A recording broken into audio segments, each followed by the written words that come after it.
कामेश्वरो वैश्रवणो ददातु कुबेराय वैश्रवणाय महाराजाय नमः।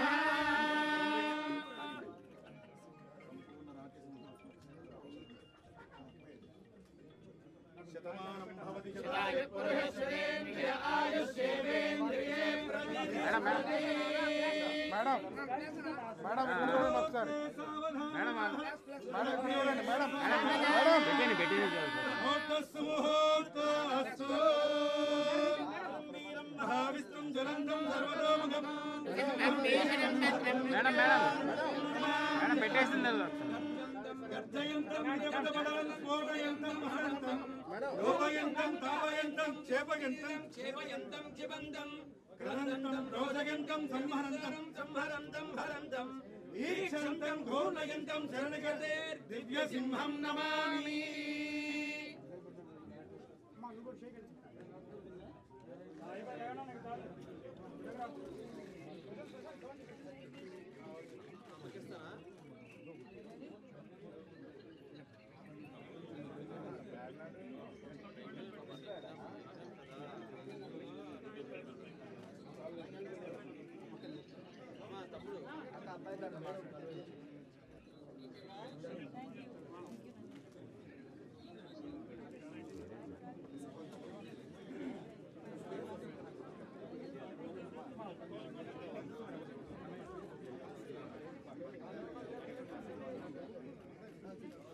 Madam madam madam madam sir sir sir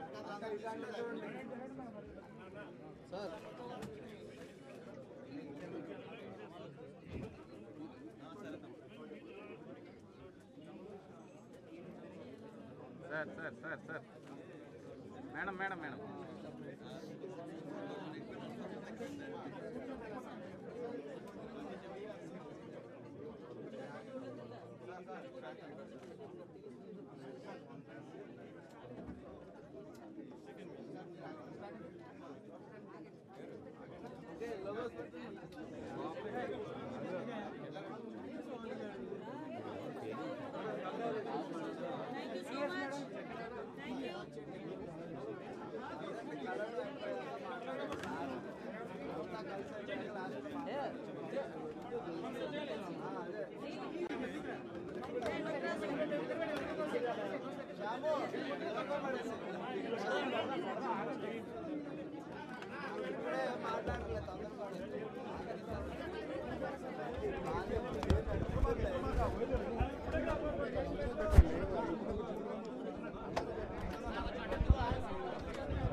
కంగారు పడకూడదు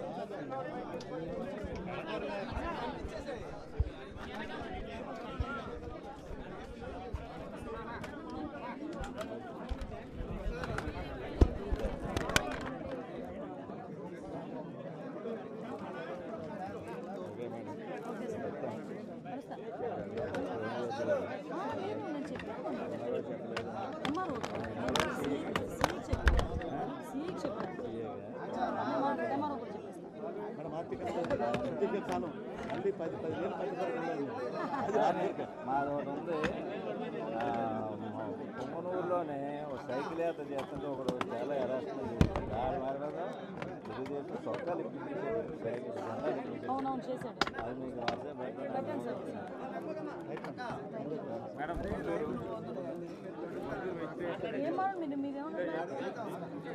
పొందూరండి రమేష్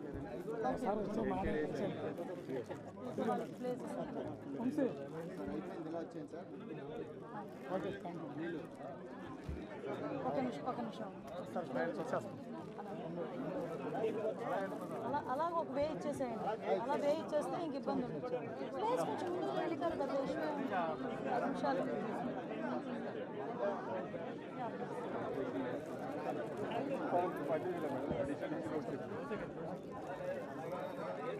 టేబుల్ ఇరిగిపోయింది.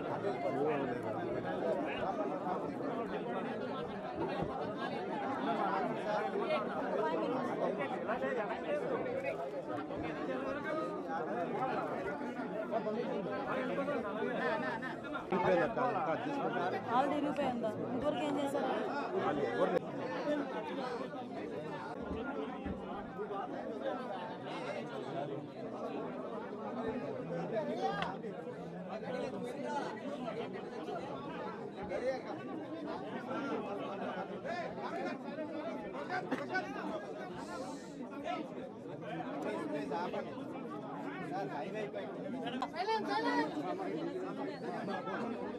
ఈరోజు ఆంధ్రప్రదేశ్ రాష్ట్ర హోమ్ మినిస్టర్గా రోజు ఫస్ట్ సిగ్నేచర్ అదేవిధంగా ఛార్జ్ కూడా తీసుకోవడం జరిగింది.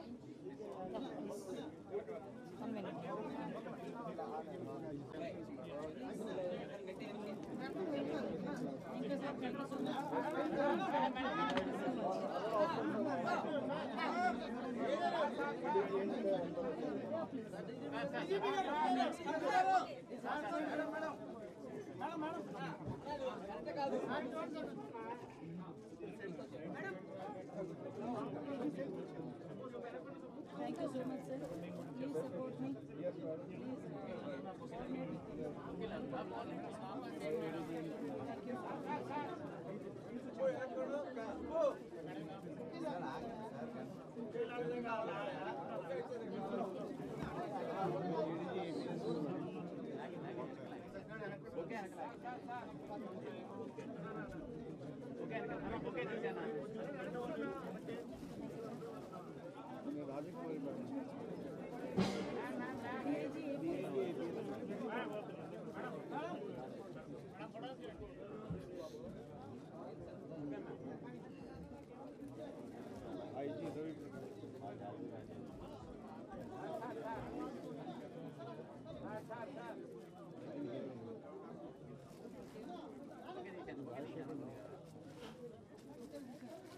Thank you.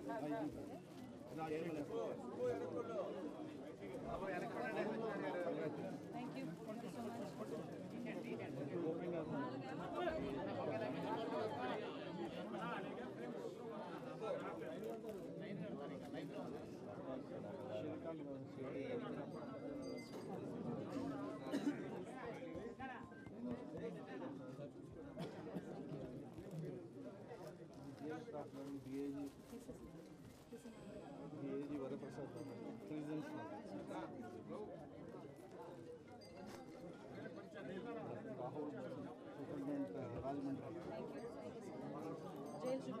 so much. Vijayawada jail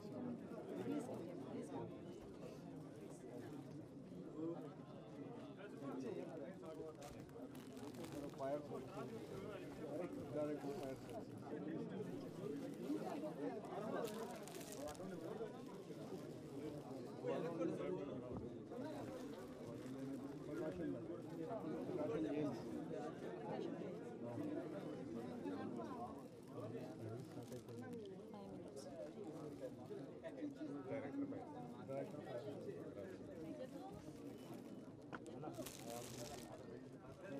Guntur jail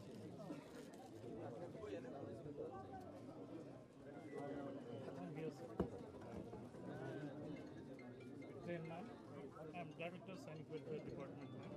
We are under the Principal Secretary Home Department. All the best, man. Thank you. He's a retired army officer and brigadier. Brigadier Venkat Reddy, man.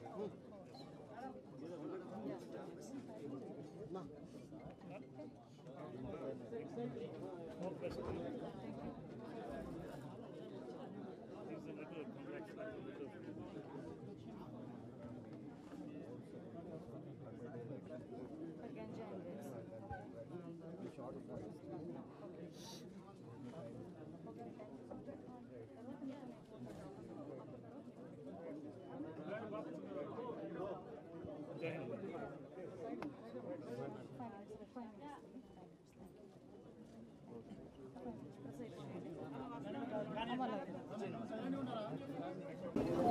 Yeah.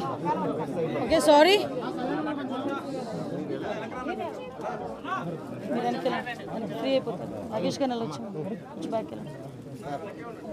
బుజ్జిగా sir ఒక 5 నిమిషాలు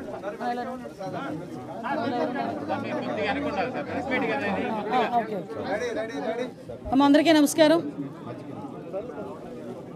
ఆంధ్రప్రదేశ్ రాష్ట్ర ప్రజల దయ వల్ల ముఖ్యంగా పాయక్రోపేట నియోజకవర్గ ప్రజల ఆశీస్సులతో, చంద్రబాబు నాయుడు గారి ఆశీస్సులతో, లోకేష్ బాబు గారి తాలూకా మాకు కృషితో ఈరోజు ఆంధ్రప్రదేశ్ రాష్ట్ర హోమ్ మినిస్టర్గా బాధ్యతలు తీసుకోవడం జరిగింది. ఈరోజు అందరికీ కూడా మా అందరికీ కూడా గుర్తుండిపోయే రోజు. ఎందుకంటే ఎన్నో స్ట్రగుల్స్ ఫేస్ చేసి ఈరోజు అధికారంలోకి వచ్చిన తర్వాత కూడా సామాన్య మధ్యతరగతి కుటుంబానికి సంబంధించిన నేను ఒక సామాన్య టీచర్ని హోమ్ మినిస్టర్గా చేసిన చంద్రబాబు నాయుడు గారికి, లోకేష్ గారికి, పవన్ కళ్యాణ్ గారికి, ఎన్డీఏ లీడర్స్ అందరికీ కూడా, ముఖ్యంగా నా పాయక్రోపేట నియోజకవర్గ ప్రజలందరికీ కూడా పేరు పేరున ధన్యవాదాలు, నమస్కారాలు తెలియజేసుకుంటున్నా. ఏదైతే చంద్రబాబు నాయుడు గారు మా మీద పెట్టిన ఈ గురుతర బాధ్యతని సమర్థవంతంగా నిర్వహిస్తామని, దానికి ప్రతి ఒక్కరు కూడా సహాయ సహకారాలు అందించాలని నేను మనస్ఫూర్తిగా కోరుకుంటున్నా. ఏదైతే లాస్ట్ 5 ఇయర్స్లో లా అండ్ ఆర్డర్ విషయంలో చాలా ఇబ్బందికరమైన పరిస్థితులు ప్రజలందరూ ఎదుర్కొన్నారు. ముఖ్యంగా గంజాయి డ్రగ్స్ విషయంలోని కానీ, విచ్చలవిడిగా ఉన్న గంజాయి డ్రగ్స్ని నిర్మూలించడం కానీ, అదేవిధంగా అమ్మాయిల మీద జరుగుతున్న అఘాయిత్యాల మీద ఉక్కుపాదం మోపడం కానీ, రాబోయే కాలంలో లా అండ్ ఆర్డర్ విషయంలో ఎక్కడా కూడా ఎటువంటి ఇబ్బంది లేకుండా ఆంధ్రప్రదేశ్ ప్రజలందరూ కూడా సుఖ సంతోషాలతో ఉండాలని మనస్ఫూర్తిగా కోరుకుంటూ, దానికి మేమందరం కూడా కృషి చేస్తాం. దానికి ప్రజలందరి దగ్గర నుంచి కూడా సహాయ సహకారాలు అందించాలని, మీడియా పరంగా మిమ్మల్ని అందరినీ కూడా సహాయ సహకారాలు అందించాలని మనస్ఫూర్తిగా కోరుకుంటున్నాను. యాక్చువల్గా ఒక బడ్జెట్ రిలేటెడ్ సంబంధించిన మన ఓటింగ్కి సంబంధించిన బడ్జెట్ రిలేటెడ్ మీద ఈరోజు పెట్టడం జరిగింది. ఫస్ట్ బడ్జెట్ రిలేటెడ్ పెట్టడం జరిగింది. ఇంకా మేము కూర్చోవాలి, ఒకసారి ఒక మీటింగ్ కూర్చోవాలి యాక్చువల్గా.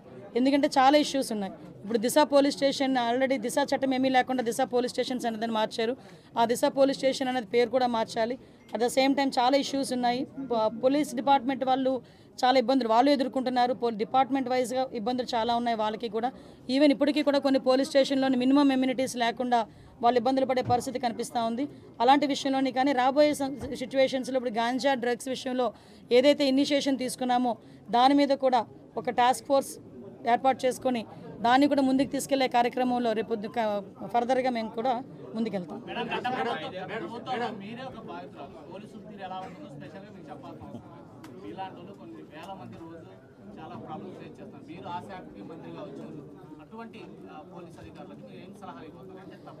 సలహా కాదండి, ఇక్కడ ఒకటి ఏంటంటే అదంటే నేను చాలా సందర్భాల్లో చెప్తుంటాను, యథా రాజా తదా cadre, at the same time యథా రాజా తదా సైనిక్.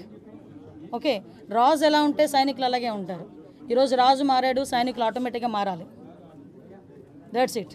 ఎందుకంటే ఇంతకు ముందులాగే మేము వ్యవహారం చేస్తాము, ఇంతకు ముందులాగే మేము బిహేవ్ చేస్తామంటే కనుక అటువంటి సిచ్యువేషన్స్లో నేను చార్జ్ తీసుకోక ముందే చెప్పాను పోలీస్ డిపార్ట్మెంట్ వాళ్ళకి, అటువంటి వాళ్ళు ఎవరైనా ఇంకా బ్లడ్ అలా నడుస్తూ ఉంది అనుకుంటే కనుక ప్లీజ్ మీరే పక్కకు తప్పుకుంటే పని చేసే వాళ్ళు వస్తారు.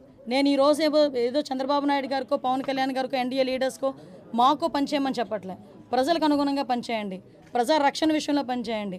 మీరు ఏదైతే కాకి డ్రెస్ వేసుకున్నారో దానికి గౌరవంగా మీరు అందరూ పనిచేయండి అని చెప్తున్నా. దాని మీద నేను ఈ రోజుకి కూడా స్టాండ్ అయి ఉన్నా. నేను ప్రతిపక్షంలో ఉన్నప్పుడు అదే మాట చెప్పాను, అధికారంలోకి వచ్చి హోమ్ మినిస్టర్ అయిన తర్వాత కూడా అదే మాట చెప్తున్నా. దీనిలో ఎక్కడ కూడా డీవియేషన్ లేదు. సోషల్ మీడియా వ్యవహారంలో ఎవరు మట్టవులను తిరుగుతూ ఉన్నారో దాని మీద చాలా కేసులు పెడుతున్నా కూడా కోర్టు మీద కామెంట్ చేసిన కూడా పరిస్థితులు అట్లే ఉంది.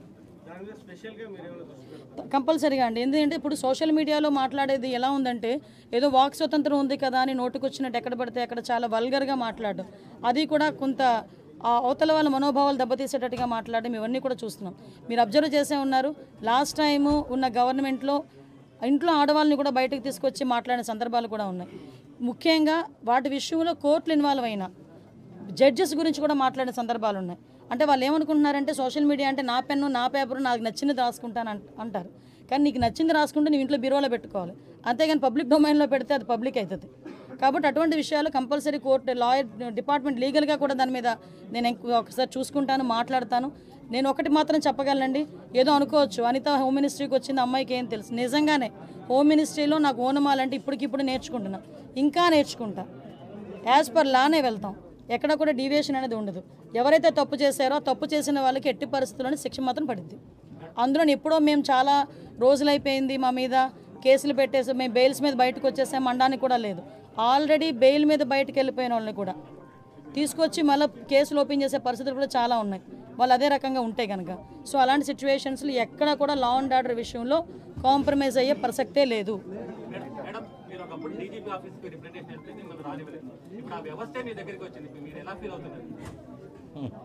తలరాత అంటారు కదా, వెయిట్.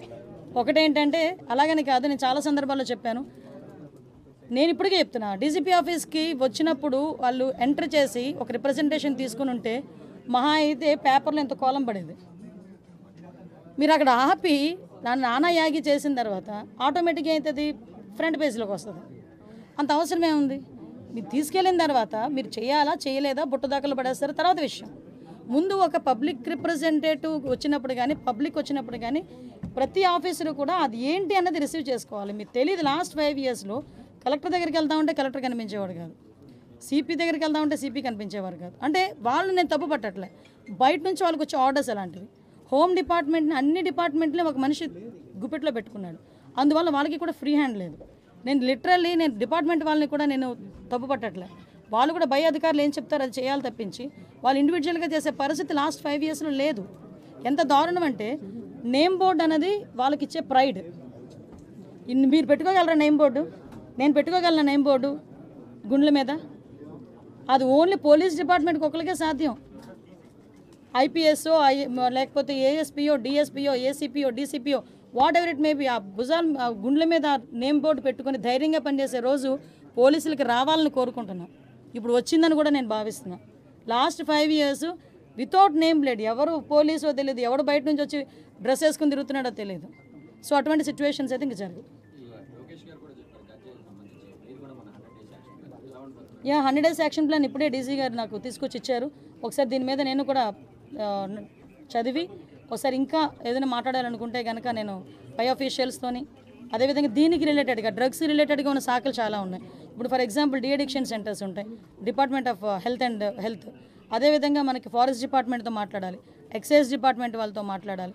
ఇలాంటి అన్ని డిపార్ట్మెంట్స్తోని కూడా ఒకసారి మాట్లాడి కూలంకషంగా ఉండి ఒకటైతే క్లియర్, ఈ 100 days ప్లాన్లో కంపల్సరీగా గంజాయి డ్రగ్స్ రవాణా అన్నది మ్యాక్సిమం తగ్గిస్తాం. దాని మీదే మేమందరం కూడా వర్కౌట్ చేస్తాం.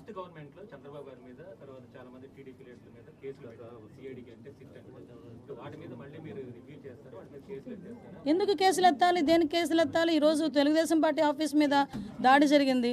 ఈరోజు ఆ దాడి జరిగిన ఇష్యూ గురించి ఎంతవరకు వచ్చింది ఏంటన్నది మేము కూడా తెలుసుకోవాలి. చాలామంది చంద్రయ్యని పేక్ కోసి చంపారు, ఇంకా చాలామంది విషయాలు చాలా అన్యాయాలు జరిగినాయి. అలాగని తెలుగుదేశం పార్టీ వాళ్ళ మీద కాదండి, మామూలు నార్మల్ పబ్లిక్ మీద కూడా అక్రమంగా కేసులు బనాయించిన వాళ్ళు చాలామంది ఉన్నారు, బాధితులు చాలామంది ఉన్నారు. అవే కాకుండా ఎవరైతే వాళ్ళ తాలూకు అవినీతికి బలైపోయారో, వాళ్ళ తాలూకు అక్రమాలకి బలైపోయారో వాళ్ళు కనుక వచ్చి మా కేసు రీఓపెన్ చేయండి, మా కేసు మళ్ళీ చెప్పండి అంటే కనుక డెఫినెట్గా మేము ఆ కేసు రీఓపెన్ చేస్తాము. మళ్ళీ రీఎంక్వైరీ చేసి వాళ్ళకి బాధితులు ఎవరైతే ఉన్నారో వాళ్ళకి న్యాయం చేసేటట్టు చేస్తాం. రెడ్ బుక్లో కొన్ని పేర్లు, అధికారుల పేర్లు మీరు చెప్తున్నట్టుగా ఎవరైతే ఆ గీత దాటి ప్రవర్తించారో వాళ్ళకి సంబంధించిన పేర్లు ఆ లిస్ట్ మీ దగ్గరికి వచ్చిందా? దాని మీద మీరు ఏమైనా యాక్షన్ తీసుకోవాలి? యాక్షన్ తీసుకునే ముందు చెప్తాను. ఆ లిస్ట్ అయితే మీ దగ్గరికి వచ్చిందా? యాక్షన్ తీసుకునే ముందు చెప్తాను. హోమ్ మినిస్టర్స్ అందరూ కూడా ముఖ్యమంత్రి చేతిలో కిల్బొమ్మలాగా వ్యవహరించారని ఆరోపణలు పక్కన ఉంటారు. ఈసారి మీ మార్పు హోమ్ మినిస్టర్ ఎలా ఉంటుంది? నేను హోమ్ మినిస్టర్గా ఛార్జ్ తీసుకోక ముందే నేను కూర్చొని ఫీల్డ్ మీదకి వచ్చానంటేనే చంద్రబాబు నాయుడు గారు కానీ లోకేష్ గారు కానీ వెనకాతల నుంచి నన్ను ఎంత ఎంకరేజ్ చేస్తున్నారు, ఫ్రీ హ్యాండ్ ఎంత ఇచ్చారు అన్నది మీకు అర్థం అవ్వాలి. ఈరోజు హోమ్ మినిస్ట్రీ అనేది ఏదో ఎవరో చేతుల్లో పెట్టుకొని చేయడానికి చంద్రబాబు నాయుడు గారు అక్కడ, జగన్మోహన్ రెడ్డి కాదు అక్కడ, చంద్రబాబు నాయుడు గారికి ఎవరి సమర్థత ఏంటన్నది క్లియర్గా తెలుసు, దానికి సంబంధించి ఇచ్చారు. నా విషయంలో అయితే ఆ రోజు నేను ఒకటే చెప్తున్నా, ఏ పోలీసులతో అయితే నేను అవమానపడ్డాను అదే పోలీసులు దగ్గర నన్ను గౌరవంగా నిలబెట్టిన ఘనత కూడా చంద్రబాబు నాయుడు గారికి దక్కింది. చంద్రబాబు నాయుడు గారు ఏదైతే ఆలోచిస్తున్నారో ఆ ఆలోచనకు అనుగుణంగా మేమందరం కలిసికట్టుగా కోఆర్డినేషన్తో ఎవ్వరికీ ఇబ్బంది లేకుండా మేము అడ్మినిస్ట్రేషన్ చేసుకుంటాం. నో ఊహించలేదు, ఎక్స్పెక్ట్ చేయలేదు. నేను మంత్రి ఇచ్చిన తర్వాత కూడా ఏ శాఖలు ఇస్తారో ఏదో సంథింగ్ చూసుకున్నాను తప్పించి, ఒక్క నిమిషం హోంశాఖ అనేసరికి కాళ్ళు చేతులు చల్లబడినాయి. బట్ తర్వాత చేయగలాలి, చేస్తాను అని చెప్పి నా మీద నాకే నమ్మకం వచ్చింది. బట్ గుడ్, ఇంక చాలు. ఇప్పుడే పెట్టా సిగ్నేచర్, చేద్దాం. ఎవ్రీథింగ్ పారదర్శకంగా ఉంటుందండి. ఒకటి మాత్రం క్లియర్, పని చెయ్యని వాడు ఎవరు ఈ 5 సంవత్సరాలు పని చేయరు. పని చేసేవాడు 5 సంవత్సరాలు పని చేస్తాడు. అది అది పెట్టుకోండి. అంతకుమించి ఇంక మీకేం క్లారిటీ కావాలి? ఎవరేసారు? 5 సంవత్సరాలు వేసుకున్నారు. ఇప్పుడు యాజ్ పర్ లా ప్రకారం వాళ్ళ ప్రయారిటీస్ ప్రకారం ప్రమోషన్స్ కానీ ఏదైనా వాళ్ళ తాలూకా సీనియారిటీ లిస్టుల ప్రకారమే జరుగుతాయి. ఓకే, అది దిశ పోలీస్ స్టేషన్ కాదండి బాబు, అది మహిళా పోలీస్ స్టేషన్. వీళ్ళకి డబ్బులు జనాలకు కాకుండా వాళ్ళకి వాళ్ళు ఎలా ఖర్చు పెట్టుకోవాలి, వాళ్ళ తాలూకా కాంట్రాక్టర్స్కి ఎలాగ డబ్బులు ఇచ్చుకోవాలి అన్న కాన్సెప్ట్ మీద పనిచేస్తే అన్ని నేమ్ బోర్డులు మారుతాయి. వాళ్ళు ఏదో కాంట్రాక్ట్లు ఇచ్చుకోవడానికి డబ్బులు గవర్నమెంట్ నుంచి అవినీతిగా అక్రమంగా లాక్కోవడానికి చేసిన కార్యక్రమాలు. దిశ పోలీస్ స్టేషన్ కాదు, అది మహిళా పోలీస్ స్టేషన్. మేము యాజ్ సూన్ యాజ్ బోర్డులు కూడా మారుస్తాం. Thank you so much. తీసేయండి.